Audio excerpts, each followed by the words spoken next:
Bismillahirrahmanirrahim. Alhamdulillahi rabbil alamin. Wassalatu wassalamu ala rasuli rabbil alamin. Nabiyyina Muhammadin wa ala alihi wa sahbihi ajma'in. Allahumma alimna ma yanfa'una wa zakkirna ma nasina wa anfa'na bima 'allamtana wa zidna ilma. Wa la hawla wa la quwwata illa billahil aliyyil azim wa ba'du. Muslimin dan muslimat, para pelajar sekalian, Assalamualaikum warahmatullahi wabarakatuh. Alhamdulillah, hari ini 29 Zulqa'dah 1442, bermakna malam ini malam 1 Zulhijjah. Malam 1 Zulhijjah 1442, iaitulah kita telah masuk kepada afdalu ayyamid dunya, malam yang hari besoknya sebaik-baik hari dalam dunia. Alhamdulillah, kita teruskan pengajian kita dalam kitab Al-Wafi, syarah kepada Al-Arba'in An-Nawawiyah. Kitab Al-Wafi, syarah kepada kitab Al-Arba'in, hadis Arba'in, ataupun dikenali dengan nama hadis 40. Al-Wafi, syarah kepada hadis 40. Alhamdulillah, kita masih lagi dalam hadis yang ke-9.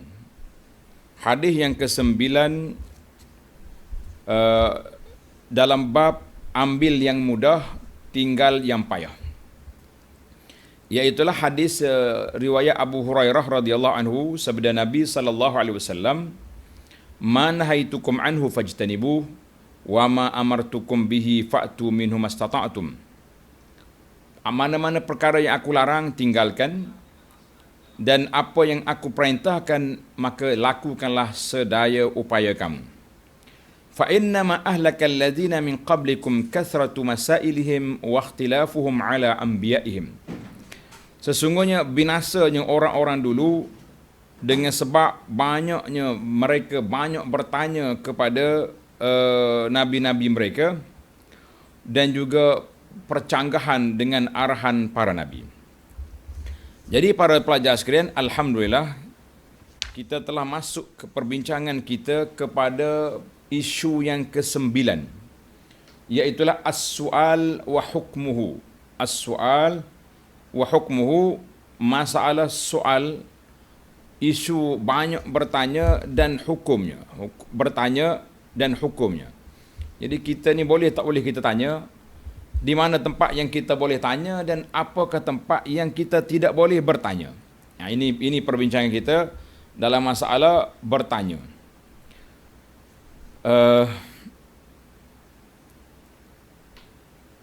Baik para pelajar sekalian, bagi jemaah yang ada buku kitab Al-Wafi yang hijau seperti yang saya pegang ni, muka surat 110.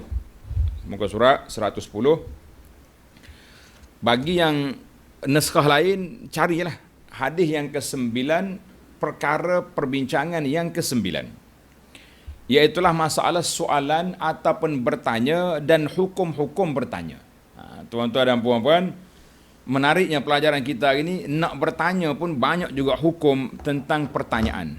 Kita ni pakai tanya ya, lah rupanya tanya ni banyak juga persoalan dan banyak hukum yang berkait dengan dia, yang perlu kita kena belajar, insya-Allah.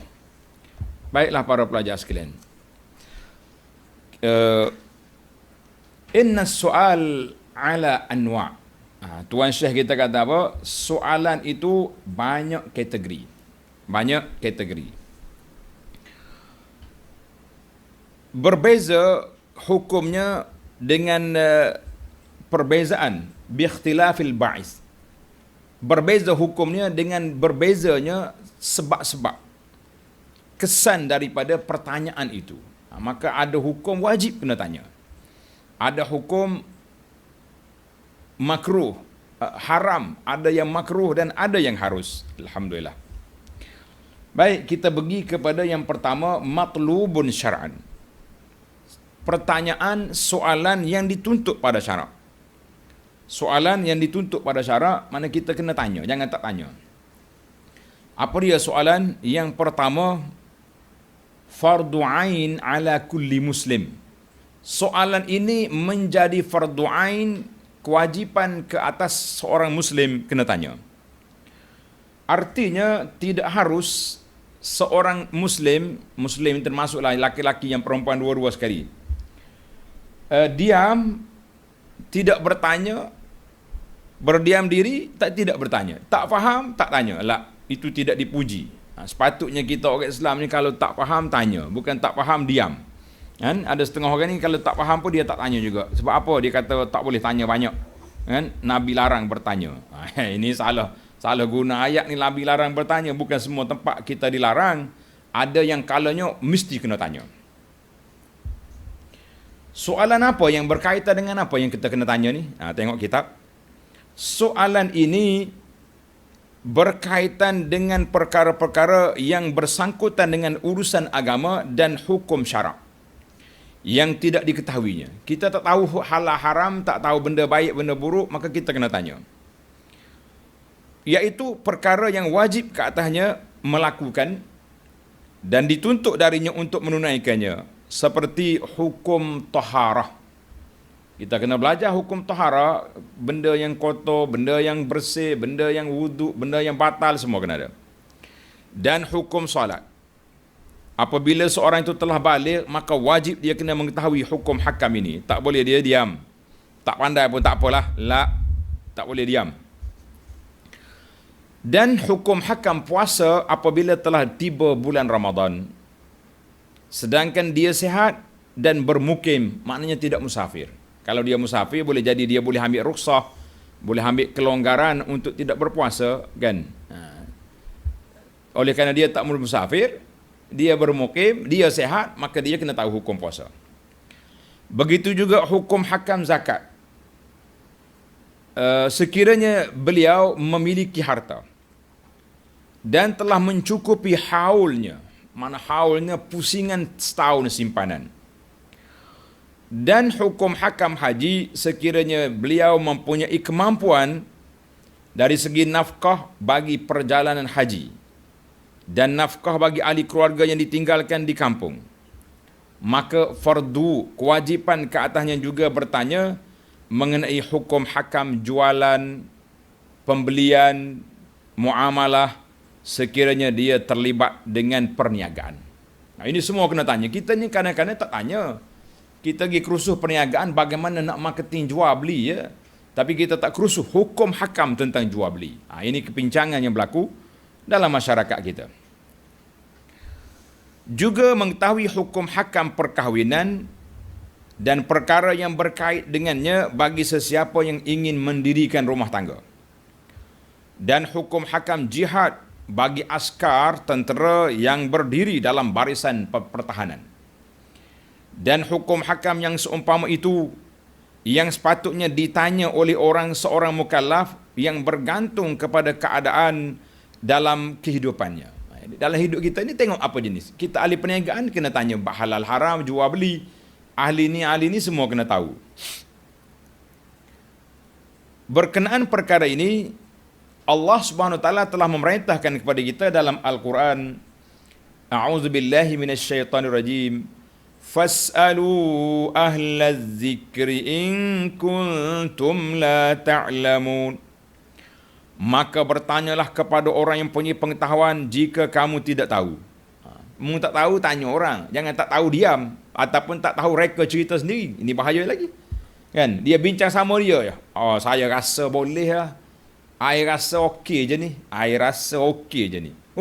Dia tak pandai pun hukum. Mana boleh main I rasa.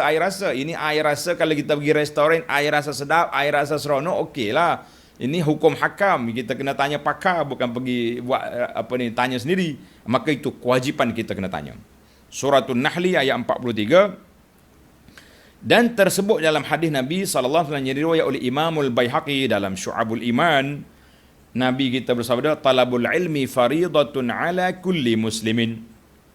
Menuntut ilmu itu menjadi kewajipan ke atas setiap muslim dalam kurungan dan juga muslimah. Muslimah dia kena tahu hukum hakam yang berkait dengan dia. Kena tahu masalah haid, masalah nifas, masalah suami, masalah banyak lagi masalah yang menjadi kewajipan kepada kita kena tahu. Baik, hukum itu dia panggil bertanya yang wajib, fardu ain, setiap orang kena tahu. Kita berpindah pula kepada yang kedua, fardu kifayah. Hukum bertanya menjadi fardu kifayah. Siapa yang kena fardu kifayah ini?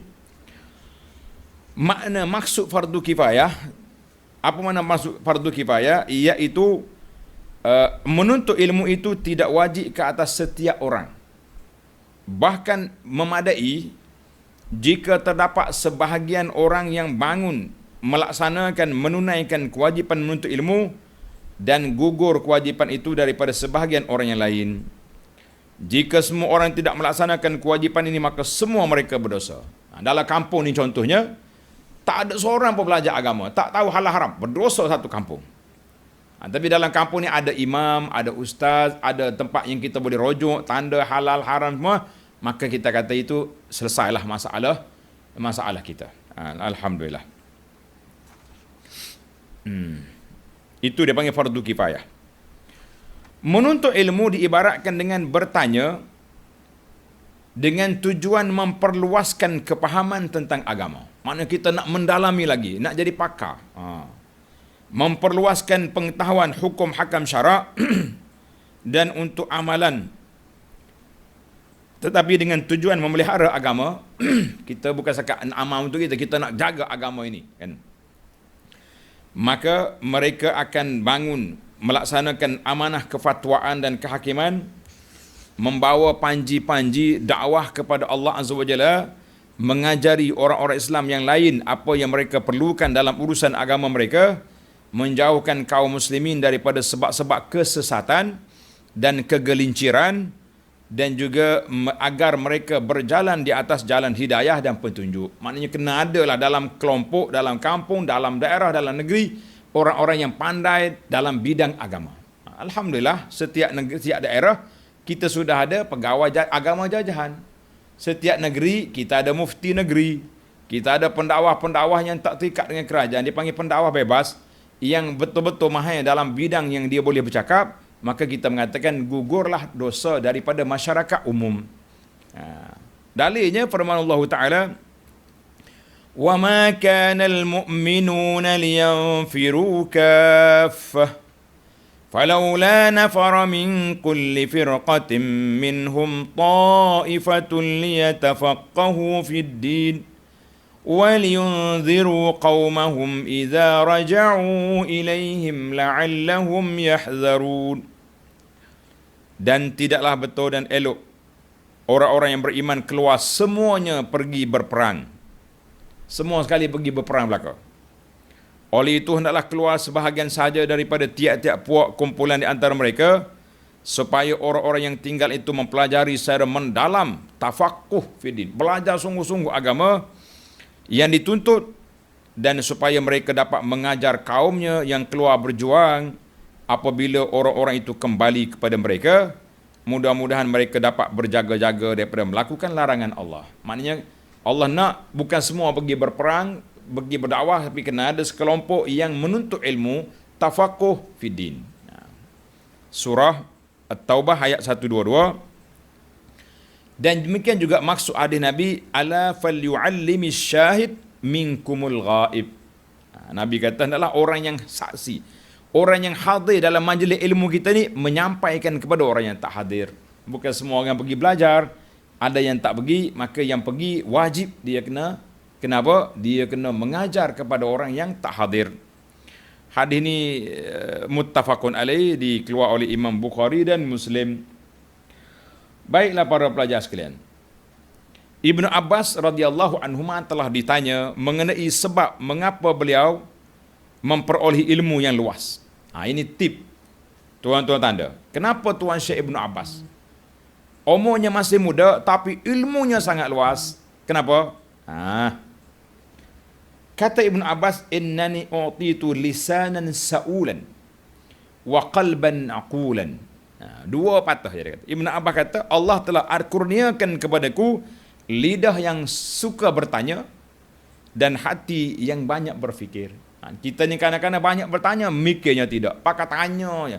Terlintah nak tanya, tanya. pening ustaz. Jumpa dia ni, Allah, hari-hari 10 soalan tanya. Nanya. Mana kita tanya yang kita tak faham. Artinya setelah kita kaji, kita teliti, tak faham, baru tanya. Bukan pakai tak kaji, tanya terus. Itu dia panggil orang yang buat nanya kepada kawan. Tamatlah kita. Yang kedua, kita pergi kepada kategori yang ketiga, mandub, maknanya sunat bertanya. Dalam bab apa? Yang kedua tadi mungkin ada pelajar yang dengar secara umum tak apa jelas. Makna yang kedua ni kena ada di kalangan sekelompok masyarakat yang mahir, yang pakar dalam bidang keagamaan. Itu kena ada, maksud dia begitu. Maknanya kalau ada pakar dah, orang lain tu tak berdosa lah. Yang pertama tadi fardu ain itu ibadat khususi, amalan hidup kita seharian, itu wajib kena tahu sendiri. Takkan semua setiap pagi petang nak pergi tanya orang, kan? Baik, yang ketiga mandub, yakni sunat. Sunat bertanya. Apa benda yang sunat? Sunat bagi orang Islam bertanya tentangnya. Yang demikian itu adalah yang berkaitan dengan soalan mengenai amalan-amalan kebajikan. Soalan tentang a'malul birri wal qurbat, benda-benda kebajikan, takarrub kepada Allah sebagai tambahan kepada yang fardu. Soalan untuk kepastian tentang kesahihan bagi mukallaf untuk melaksanakan apa yang wajib, yakni apakah syarat-syarat sah bagi mukallaf untuk melaksanakan perintah-perintah wajib dan apakah larangan yang mesti dipatuhi. Itu dia panggil ni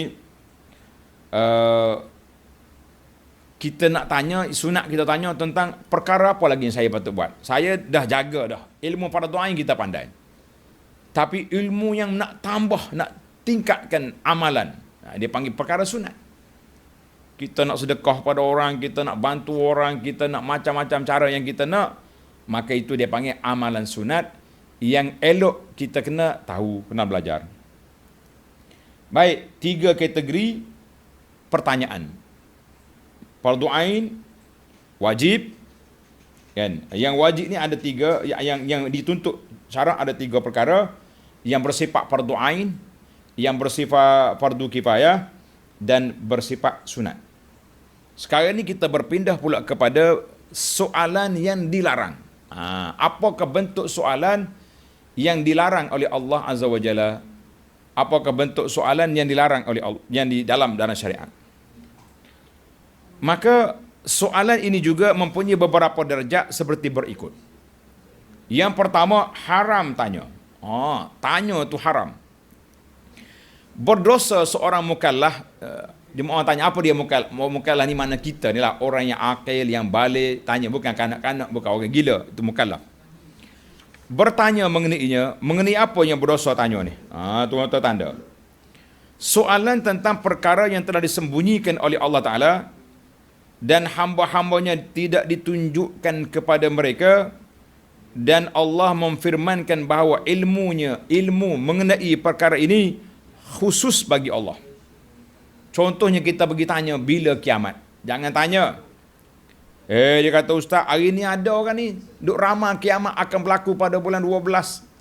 Kiamat berlaku pada tahun ni. Dajjal akan muncul sekian-sekian. Kita kata itu semua rajman bil ghaib. Itu semua main teka-teka je tu. Tak ada fakta yang jelas lah. Tak payah duk main benda-benda yang pelik macam ni, para jemaah sekalian. Maka itu dilarang. Soalan tentang hakikat ruh. Allah dah tegur, qulir ruhu min amri rabbi. Ruh urusan Tuhan, kamu jangan campur. Soalan tentang qada dan qadar. Qada dan qadar, sir, rahsia qada dengan qadar. Kita belajar qada dengan qadar itu kena belajar, tapi rahsia itu dipanggil duduk di bawah ilmu Allah. Maka jangan kita pergi kacau, jangan kita pergi rempuh dalam perkara yang tidak diizinkan oleh Allah kepada kita. Maka soalan tentang itu haram. Kenapa Allah buat aku macam ni? Kenapa Allah takdir? Lah, itu tidak boleh. Kategori haram yang kedua, soalan dengan maksud mempermain-mainkan orang yang ditanya. Bukan nak tahu sungguh, mari nak nak jatuhkan orang tu, membengongkannya dan memperlecehkannya. Lagi main, ustaz, apa hukum gini? Telah diriwayatkan oleh Bukhari daripada Ibnu Abbas katanya, suatu kaum telah bertanya kepada Rasulullah sallallahu alaihi wasallam dengan nada memperlecehkan Nabi sallallahu alaihi wasallam. Dia tanya, siapa bapakku? Ayah saya siapa? Mari tanya main-main. Man abi? Bertanya pula seorang laki-laki yang kehilang untanya, di mana unta saya? Maka Allah Ta'ala turunkan ayat ini, ya ayyuhalladzina amanu la tas'alu an asya'a in tubdalakum tasukum. Wahai orang-orang yang beriman, janganlah kamu bertanyakan kepada nabimu hal-hal jika diterangkan kepada kamu saya menyusahkan kamu. Surah Al-Ma'idah ayat 101. Maknanya Allah Ta'ala larang, mari tanya duk main-main, jangan. Kita ni kadang-kadang jangan duk tanya enggak benda-benda pelik-pelik. Tanya yang amali. Tanya yang kita nak guna. Baru betul. Kategori haram yang ketiga, soalul mu'jizat. Soalan mukjizat, meminta kejadian luar biasa dengan nada keengkaran, dengan maksud mempermain-mainkan, mencemaskan dan membingungkan orang yang ditanya, sebagaimana yang telah dilakukan oleh orang musyrikin dan ahlul kitab. Dia mari, Muhammad, nak suruh kami beriman? Nak jadikan Mekah ni, bukit Mekah ni jadi emas. Itu semua karut dia punya soalan. Jadi soalan pertanyaan macam ni, pertanyaan main-main haram. Yang keempat, dipanggil as-soal anil aghaliyat, soalan tentang perkara yang mengelirukan. Apa dia mengeliru? Telah diriwayatkan oleh Imam Ahmad dan Abu Daud daripada Muawiyah bahawa Nabi sallallahu alaihi wasallam telah menegah daripada perkara-perkara yang mengelirukan dalam kitab An-Nihayah. An-Nihayah ni dalam fi gharibil hadis. Dia kata apa? Ia dimaksudkan dengan segala masalah yang dikelirukan oleh alim ulama untuk menggelincirkan orang ramai dalamnya. Kerana dengan itu lahirlah keburukan dan fitnah. Dia panggil soalan mengelirukan. Apa dia ni soalan mengelirukan? Jadi Nabi kita larang daripada anha anil al-ghalutat, dia panggil mengelirukan. Macam pokok ajaran sesat ni. Rasulullah SAW telah melarang daripada bertanya tentangnya kerana ia tidak mempunyai manfaat dalam agama. Dikatakan juga ianya soalan mengenai sesuatu yang tidak diperlukan, iaitulah berbentuk bagaimana, apa pandangan awak. Sehingga tiada penghujung bagi soalan itu. Begitu juga soalan mengenai masalah yang rumit dan kabur yang sukar dijawab. Dan ada pun ianya diajukan semata-mata dengan maksud menimbulkan kerumitan. Lantaran itu ia amat dilarang oleh syarak. Dia tanya ni tujuannya nak jatuhkan kawan tu. Ustaz ni tak pandai pun jawab, kan? Ianya adalah tanda buruknya agama orang yang bertanya dan rusaknya akhlak mereka. Maknanya dia panggil mari tanya soalan yang pelik, yang mengelirukan. Ni macam puak-puak ajaran sesat ni. Dia nak perangkap murid dia. Macam mana dia kata? Engkau solat? Ya. Mu sembah siapa? Sembah Tuhan. Macam mana mu kenal Tuhan? Kamu kenal diri kamu? Tak. Kenal tak? Kita kenal. Kita siapa, nama apa? Tak. Dia baca hadis palsu, man arafa nafsahu faqad arafa rabbahu. Siapa dia kenal dia sendiri, dia kenal Tuhan. Kalau tak kenal Tuhan, tak kenal diri, jangan solat. Dia main. Ini semua soalan-soalan yang boleh menyesatkan belaka. Jangan duduk kacau. Jadi kalau mari tanya soalan-soalan begitu begini, itu dipanggil menimbulkan kekeliruan dan kekacauan, maka itu tidak baik. Termasuk dalam haram bertanya. Allahu Akbar. Telah riwayatkan oleh dalam At-Tabarani daripada Thauban, diriwayatkan, dikatakan Nabi bersabda, saya kunu fi ummati aqwamun yata'ata fuqaha'uhum 'udalal masail ulaika syirar ummati. Akan terdapat dalam kalangan umatku kaum-kaum di mana para fuqaha mereka, fuqaha ni ahli-ahli fiqh mereka, saling bertanya mengenai masalah-masalah yang sulit. Mereka itu adalah umatku yang jahat. Na'udzubillah. Mari duk tanya benda yang pelik-pelik, kan? Itu dia tak baik. Tulis tuan, hadis ini dalam kitab Ini kata dalam Al-Jami'us Saghir, As-Suyuti kata hadis ini hasan. Tapi dalam Dhaif Al-Jami'us Saghir mengatakan hadis ini dhaifun jiddan. Jadi ada perbezaan pandangan tentang masalah ini. Baik. Wa nuqila anil Hasan al-Basri rahimahullah. Hasan Basri berkata, seburuk-buruk hamba Allah, maknanya orang yang tak baik atas dunia ini, adalah mereka yang mencari-cari jawapan bagi masalah yang rumit dan mereka pula menyebarkannya dari kalangan orang ramai. Yattabi'una syada'idal masail. Duk korek mari masalah-masalah yang pelik-pelik. Kemudian duk sebar pada orang ramai, nak suruh orang kagum dengan dia. Nak tahu, nak tanya jawapan pelik? Oh, syekh tu bisa. Dia ni hebat. Itu dilarang lah dalam perjalanan hidup kita ni. Tuan-tuan dengar kan cerita yang saya sebut dulu. Seorang kanak-kanak, dia nak main dengan ustaz. Dia main macam mana? Dia tanya ustaz. Dia pergi kursus mandi jenazah. Sudah mandi jenazah, kursus. Habis kursus dia pun tanya soalan. Ustaz, saya nak tanya soalan. Soalan apa? Kenapa orang mati kita kena mandikan? Itu soalan dia.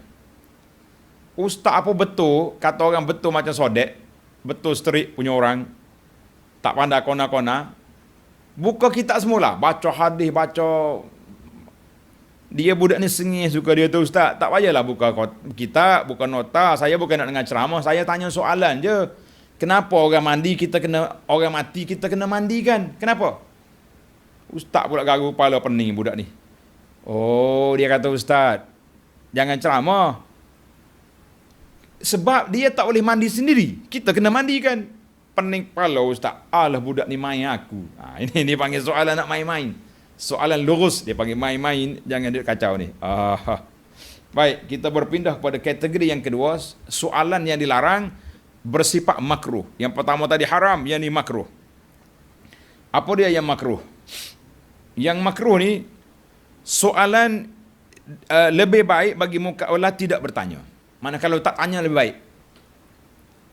Tidak bertanya mengenainya. Dan tidak berdosa pula jika mereka bertanya. Antara soalan tersebut ialah seperti berikut.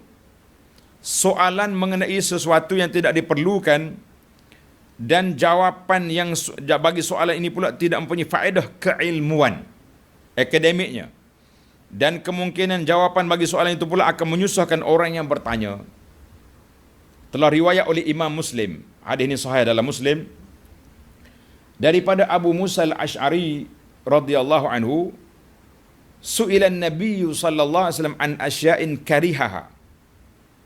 Nabi sallallahu telah ditanya mengenai perkara yang tidak disukai oleh baginda.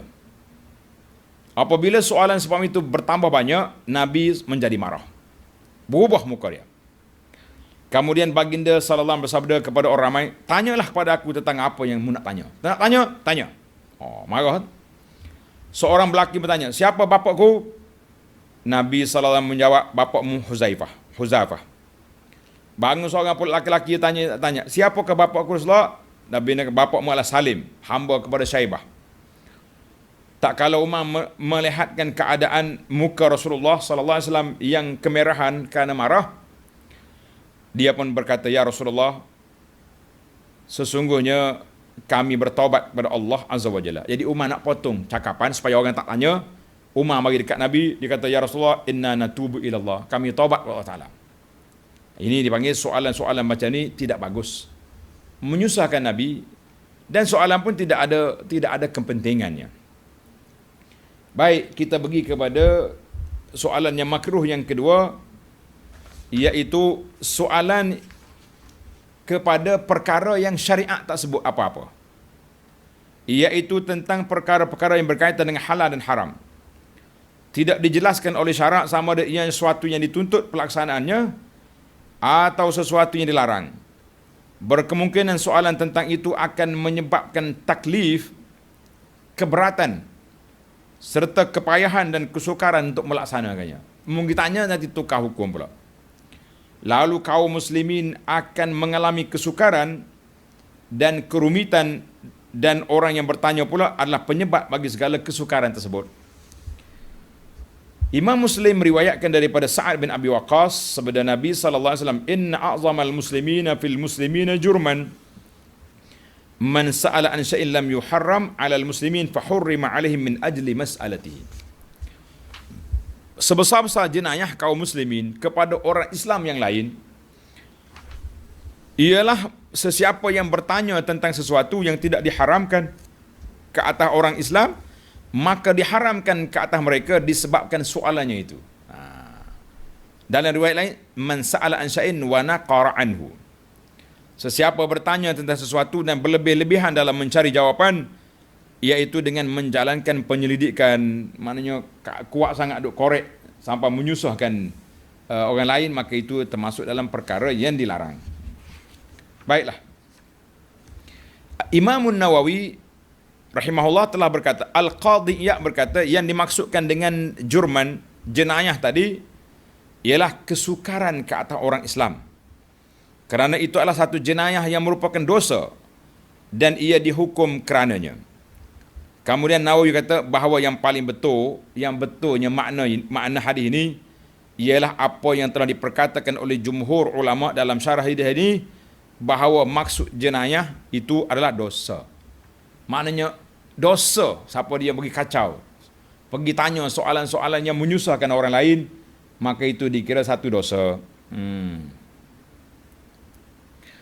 Maka di atas perkataan Qadhi Iyad, maka soalan ini termasuk ke dalam hukum makruh, dan di atas pendapat jumhur pula soalan itu termasuk hukum haram. Sebab apa? Berdosa kalau kamu pergi tanya.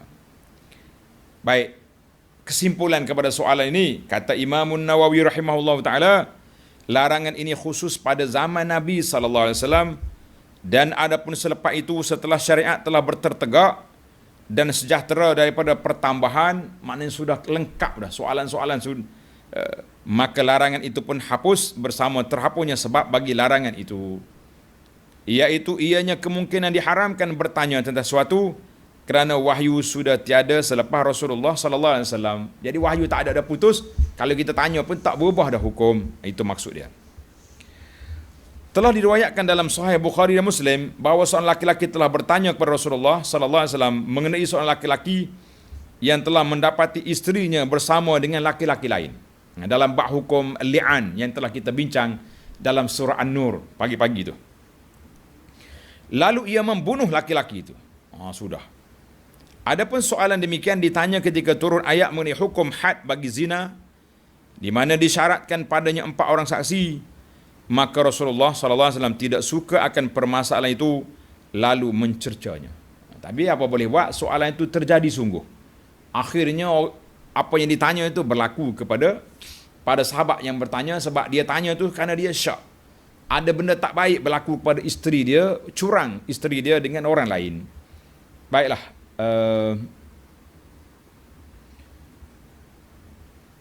Kita berpindah pula kepada kategori yang ketiga, dia panggil mubah. Apa dia mubah? Maknanya perkara yang diharuskan. Berharus kita tanya, kita boleh tanya, dia panggil harus. Soalan yang selain daripada soalan di atas mempunyai jenis dan hukum yang lain. Mana haruslah. Yang tidak haram, yang tidak makruh, makna itu harus. Telah dinukil daripada Imam Nawawi daripada Al-Khattabi. Tulis, kalau dia kata khitabi itu salah terjemahan tu. Khattabi. Betul tuan. Yang ada kitab tu, Khattabi. Dan selain darinya dalam syarah hadis, sebesar-besar jenayah kaum muslimin, sebesar-besar dosa kaum muslimin itu. Hadis ini ditujukan kepada orang yang bertanya dengan maksud untuk membebaskan diri sendiri, dan bertanya dengan maksud untuk mencari kesalahan, dan tidak ada padanya keperluan untuk bertanya dengan soalan seumpama itu. Jadi soalan main-main lah. Maka adapun siapa yang bertanya disebabkan darurat, sekira-kira di mana beliau mengalami sesuatu masalah, lalu dia bertanya mengenainya, maka tiada dosa baginya dan tiada cercaan celaan terhadapnya, berdasarkan firman Allah Ta'ala, fas'alu ahla dzikri. Allah kata bagi tanya orang yang alim, orang yang ada ilmu. Jadi takkanlah Tuhan suruh tanya kemudian dilarang pula bertanya. Lah. Maknanya bukan semua soalan itu salah, Bukan semua soalan itu tidak baik. Jadi tengok kategori lah, seperti yang telah kita bahagikan tadi. Jadi para pelajar sekalian, tamaklah isu yang ke-9, masalah bertanya dan hukumnya. Ada hukum yang kena tanya, wajib tanya, sunat tanya, ada hukum yang haram bertanya, dilarang bertanya. Baik, sekarang ini kita pindah pula kepada isu yang ke-10, al-ishtighalu 'anis su'al bil fahmi wal imtisal.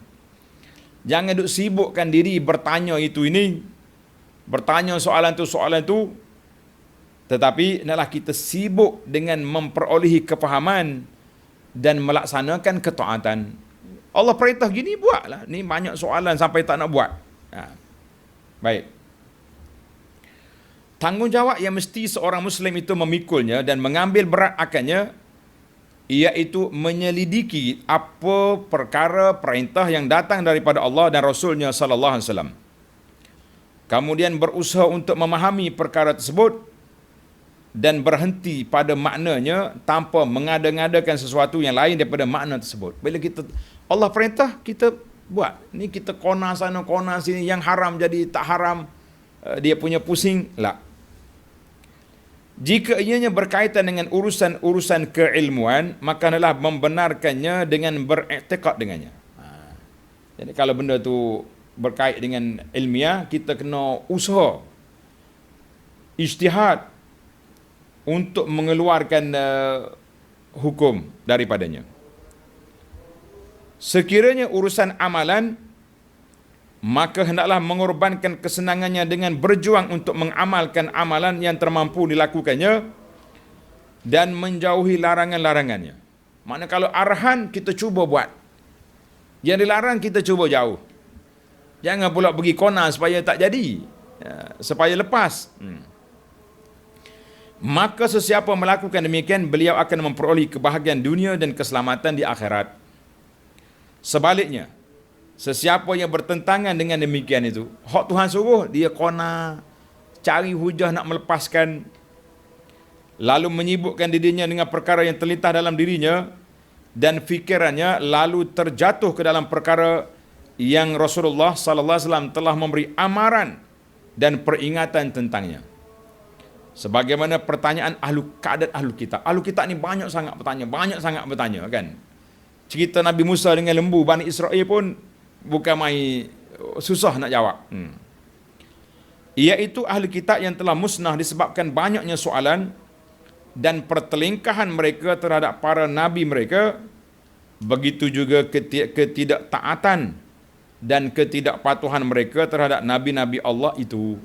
Dia buat helah banyaklah, dia buat Bani Israel ni. Banyak berhelah, kata orang. Begitulah keadaan para sahabat Nabi SAW dan para tabi'in. Mereka telah mengikuti para sahabat dengan baik dan ikhlas dalam menuntut ilmu dan yang bermanfaat daripada Al-Quran dan Sunnah. Dia tidak sibuk hidup cari benda pelik, tapi dia sibuk nak beramal dengan apa yang diperintahkan oleh Allah Azza wa Jalla. Baik, seorang lelaki telah bertanya kepada Ibnu Umar mengenai amalan istilam Hajar Aswad. Kita pergi Mekah, batu Hajar Aswad itu kita sama ada kita kucup dengan mulut ataupun kita gosok dengan tangan, kita cium. Kalau tak ada juga, kita isyarat. Umar berkata pada lelaki itu, dia tanya kepada Ibnu Umar. Maka dia pun jawab. Ibnu Umar kata apa? Aku telah melihat Rasulullah sallallahu alaihi wasallam beristilam dan mengucuknya. Aku buat ni sebab aku tengok Nabi buat sallallahu alaihi wasallam. Maka lelaki itu berkata kepada Ibnu Umar, bagaimana pendapat kamu jika orang ramai bersesak-sesak untuk mengucupnya? Bagaimana pula pendapat kamu jika aku dapat mengucupnya? Dia banyak sangat ara'aita. Bagaimana andaian tu banyak. Maka Ibnu Umar berkata, tinggalkan kata-katamu bagaimana tadi. Apun. Tinggalkan katamu tu di Yaman. Jadi yang bertanya tadi orang Yaman, banyak cakap. Tinggal di kampung mana. Aku telah melihat Rasulullah SAW beristilam, isyarat, cium, dan mengucupnya. Aku buat. Hadis dalam Bukhari. Jadi dia banyak tanya sangat kan. Ini masalah kita. Banyak bertanya yang tak ada faedah. Daripada maksud kata Ibnu Umar itu ialah tiada keperluan untuk mengandaikan ketidakmampuan dan kesusahan daripada melakukannya, iaitu istilam dan atau kucuk sebelum pelaksanaannya. Pergi buat kat dulu, tak dapat kita bincang. Kerana sesungguhnya ia akan melemahkan keazaman untuk mengikuti perbuatan Nabi sallallahu alaihi wasallam. Macam kita hari inilah, bila kita sebut Rasulullah ajar kepada kita solat sunat 12 rakaat satu hari satu malam. Dia mari bisik, ustaz, kalau saya buat 8 je boleh? Mari lain pula, kalau saya tak sempat hari ni boleh tak share untuk esok? Soalan banyak awak. Sepatutnya bila kita dengar hak Nabi kita buat, kita usaha untuk melakukannya, bukan pergi kona sana kona sini kan. Menyusahkan ustaz nak jawab, pening juga ustaz pun. Nas cakap 12 rakaat, kita beritahu saya buat 8 je ustaz. Saya semalam saya buat 6, hari ni saya buat 6. Boleh tak campur sekali? Allahu Akbar. Tuan-tuannya dengar pun tepuk kepala. Banyak soalan-soalan pelik awak ni kan. Itulah dia panggil ta'annut. Baik. Bagaimana mauqiful a'immat al-mujtahidun wal fuqaha? Bagaimana sikap para imam-imam mujtahid dan para fuqaha di dalam bertanya? Bagaimana? Adapun sebahagian besar kerisauan dan kerusingan mereka itu ialah pencarian. Dia kata, kita ni saya minta maaf lah, banyak terjemahan dia tak boleh nak faham. Cuma kita cari yang lain tak jumpa, tu saya suruh beli yang ni. Kana haula'i, saya terjemah semula, tuan-tuan tanda di kitab. Kebanyakan mereka, imam-imam yang besar ni, himamuhumul bahs. Kerja mereka menghabiskan masa mereka dengan mengkaji makna kitab Allah. Maksud apa ayat ni? Wa ma yufassiruhu minas sunanis sahihah, dan apa yang telah dijelaskan oleh sunnah Nabi yang sahih, dan juga kata-kata sahabat dan tabi'in. Ulama ni bukan sibuk nak gugurkan, sibuk nak amalkan, nak faham daripada sunnah Nabi sallallahu alaihi wasallam dan mengetahui yang sahihnya, yang tak sahihnya hadis Nabi. Kita nak amal ni, kita kena tahu ini sahih, ini tak sahih. Kemudian apakah maksudnya, apakah fiqh daripada hadis, daripada Quran, apakah maksud dia. Kemudian pergi cari pula pendapat sahabat, pendapat tabi'in, daripada berbagai bidang ilmu tafsir, hadis, akidah, pendahara dan halam, usulus sunnah, masalah zuhud, masalah nak melembutkan hati. Inilah gaya ulama, imam-imam yang besar. Mereka sibuk bukan duk tanya tu tanya ni, mereka sibuk mengorek dan mengkaji bagaimana untuk beramal dengan apa yang telah diajar, apa yang telah disebut oleh Allah dalam Al-Quran dan juga oleh Nabi dalam sunnahnya sallallahu alaihi wasallam. Ini kita ini bila sebut sunnah bukan nak amal terus, banyak tanya pula macam-macam soalan. Para imam-imam yang besar sibuk mengorek bagaimana nak memahami, bagaimana nak keluarkan hukum. Baik, saya ambil satu lagi, isu yang ke-12. Isu yang ke-12, as-su'alu amma lam yaqa'. Di antara perkara yang tak baik juga, bertanya perkara yang tak berlaku. Perkara yang tak berlaku, ini tak baik. Di antara soalan yang baik itu iaitulah suatu ilmu, sekiranya soalan itu ditanya untuk mengerjakan, beramal dengannya, bukan untuk riak. Saya tanya nak tunjuk saya ni bijak bertanya, hebat, pandai, atau untuk berdebat dengan orang. Tak. Kerana itu para sahabat dan tabi'in tidak menyukai soalan tentang suatu peristiwa yang belum berlaku, dan mereka juga tidak akan menjawab sekiranya soalan serupa itu diajukan kepada mereka. Orang mari tanya soalan pelik-pelik, dia pun tak layan. Amr bin Murrah berkata, dengar ni, contoh. Umar telah keluar menemui orang ramai. Sayyidina Umar dia pergi jumpa orang ramai dan berkata, adakah tidak sukar bagi kamu untuk bertanyakan kami tentang sesuatu yang belum berlaku? Sesungguhnya kami akan bertanya tentang sesuatu yang kami alami saja. Dia kata, adakah susah Umar kalau kami tanya benda tak berlaku lagi? Jadi Umar marah kan. Allah. Daripada Ibnu Umar pula, Dia kata apa? Janganlah kamu bertanya tentang sesuatu yang belum berlaku, kerana sungguhnya aku telah mendengar Umar melaknat orang yang bertanya tentang sesuatu yang tak berlaku. Macam baru ni ceritalah kan, budak tu pergi belajar solat. Lepas dia belajar solat, dia tanya ustaz, "Ustaz, macam mana kami nak pergi solat di planet Marikh?" Ustaz kata, "Pening kepala budak ni. Solat atas surau pun tak pandai lagi, pergi tanya di Marikh pula dah." Banyak kerja sangat. Zaid bin Sabit tak kala ditanya oleh orang akan sesuatu, beliau berkata, "Adakah dia sudah terjadi?" Jadi dia kata, jika mereka jawab tidak, maka beliau kata, "Tinggalkanlah sehingga dia berlaku. Tangguh dulu lah, nanti jadi kita buat." Masruq berkata, "Aku telah bertanya kepada Ubay bin Ka'ab, sahabat, tentang sesuatu. Beliau bertanya kepadaku, adakah telah terjadi demikian? Aku jawab tidak. Dia pun kata, tangguhkanlah hal itu sehingga ianya terjadi. Bila sudah terjadi, aku akan mengerahkan seluruh fikiranku untuk menjawab pertanyaanmu." Banyak sangat andaian buat nyusah orang. Asy-Sya'bi berkata, Ammar radhiyallahu anhu telah ditanya tentang suatu masalah. Beliau bertanya, "Adakah telah terjadi?" Mereka berkata, "Tidak." Kata Ammar, "Tinggalkanlah. Tinggalkan kami hingga benda itu berlaku. Pergi balik dulu lah. Apabila sudah berlaku, kami akan bertanggungjawab untuk menyelesaikan masalah. Kita akan berijtihad. Lalu kami akan bertanggungjawab untuk mengetahui tentang masalah itu dan menyediakan jawapannya untuknya." Telah diriwayatkan contoh-contoh ini daripada ulama-ulama tabi'in dan lain-lain lagi. Ada satu riwayat dia panggil hadis al-mursal. Ada hadis mursal ni hadis yang dhaif lah. Dia kata apa? Diriwayatkan bahawa Nabi kita larang, la ta'jalu bil baliyati qabla nuzuliha.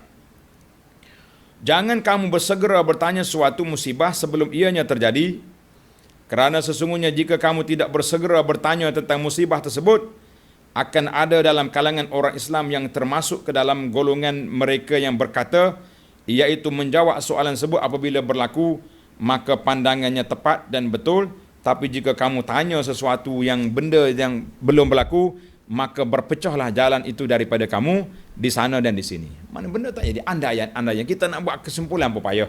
Kan? Hadis ini sebagaimana kata di ulama dalam Marasil Abu Daud daripada Muaz, maka kata ada juga Ad-Darimi dengan bisanad yang dhaif, dengan sanad yang lemah. Baiklah, asal bagi semua perkara dan keadaan ini ialah semuanya itu dilakukan semata-mata kerana Allah dan bertakarub kepadanya dengan makrifah sebagaimana telah diturunkan kepada Rasulnya sallallahu alaihi wasallam, dengan mengikuti jalannya dan beramal dengan demikian itu dan menyeru manusia kepadanya. Sesiapa melakukan demikian, Allah akan memberikannya taufik dan istiqamah, mengilhamkannya dengan petunjuk dan ilmunya yang dia suka, yang dia ketahui. Baik, kalau kita tanya banyak, tapi tidak ada faedahnya, maka kita kata itu menyusahkan orang dan tidak baik, tidak dipuji pada syarak. Baiklah, bagaimana soalan sahabat semata-mata untuk amalan. Ini contoh ni, sahabat radhiyallahu anhum, kalau dia tanya, dia nak beramal. Mari kita belajar. Ada dua soalan. Sabar tuan-tuan. Isu yang ke-13, sahabat-sahabat radhiyallahu anhum kadang-kadang bertanya Nabi sallallahu alaihi wasallam tentang hukum sesuatu urusan yang mereka jangkakan berlaku, dan pada kebiasaannya sesuatu itu akan berlaku dan besar kemungkinan mereka tidak berada di sisi Rasulullah sallallahu alaihi wasallam ketika berlaku. Mana dia nak pergi perang, nak pergi mana, bagaimana? Kami nak jawab soalan ini kalau berlaku. Padahal mereka ingin sekali untuk mengetahui hukum tersebut agar boleh mengamalkannya pada waktu berlakunya. Maka pertanyaan seperti ini dibenarkan oleh Rasulullah sallallahu alaihi wasallam. Beberapa contoh seperti Imam Bukhari Muslim riwayat daripada Rafi' bin Khadij, dia kata apa? Inna lanarju au nakhaful al-aduwa gadan. Rasulullah, kami nak pergi berperang, kita nak lawan musuh, tapi bagaimana? Kami tak ada pisau. Boleh tak kita sembelih hayawan kita bil qasab? Bil qasab ni guna buluh tajam, kita sembelih. Nabi jawab apa? Ma'an haraddam wa zakara smallahi alaihi fakuluh laisatis sin waz zufur. Semua benda yang boleh menumpahkan darah hayawan boleh guna sembelih. Buluh ke, besi ke, apa saja, tetapi yang tak bolehnya kuku kecuali gigi dengan kuku. Tak boleh jadikan alat sembelih. Selesai. Mana mungkin masuk hutan, alat tak ada, kita boleh guna kayu, boleh guna apa. Soalan yang kedua, diriwayat oleh Bukhari dan Muslim dan lain-lain, sahabat Nabi kata, ya Rasulullah, kami nak mengembara di lautan, nak pergi berperang. Bekalan air tak banyak, sedikit. Kalau kita buat wuduk kan tak cukup pula nak minum. Nanti kami dahaga. Boleh ke tidak kami ambil wuduk dengan air laut? Nabi jawab dua patah, huwa tahuru ma'uhu al-hillu maitatuhu. Nabi kata airnya bersih, bangkai makan hayawan dalam laut, ikan ke udang ke apa, halal. Dua patah Nabi jawab. Jadi orang naik laut esok, mengembara nak di lautan, senang. Air dia bersih, maknanya kalau nak buat nak masak nasi pun boleh, nak mandi boleh, nak ambil wuduk pun boleh. Air yang kita ada sedikit ni kita guna untuk minum. Allahu Akbar. Maka selesailah. Soalan seperti ini dipanggil soalan berbentuk amali yang kita nak buat. Macam orang nak pergi ke angkasa lepas kan. Jadi majlis fatwa kena bersidang. Bagaimana cara nak solat, bagaimana cara nak buat. Itu tidak jadi masalah. Tapi kalau kamu duduk main kursus solat di kampung, pergi tanya nak solat di Planet Mareh, kita kata soalan ini tak boleh dilayan. Sebab dia merugikan masa kita, menghabiskan fokus kepada perkara yang sepatutnya.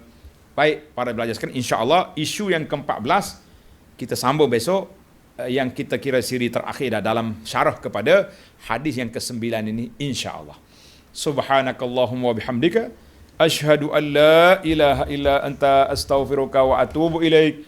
Wa sallallahu ala nabiyyina Muhammad wa ala alihi wa sahbihi ajma'in walhamdulillahi rabbil alamin. Wassalamualaikum warahmatullahi wabarakatuh.